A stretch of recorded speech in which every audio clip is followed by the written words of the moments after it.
shi luteinizing hormone, wanda yawaitar wannan luteinizing hormone lokacin period shi yake haifar da wannan ovulation ɗin.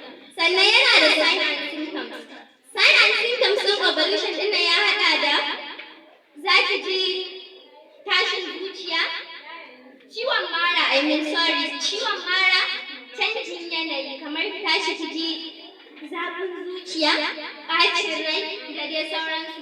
Sannan akwai kumburin mara, akwai zazzaɓi, akwai canji a ƙashin ƙugu wanda za ki ji shi, sannan akwai laushin mama da ciwon baya.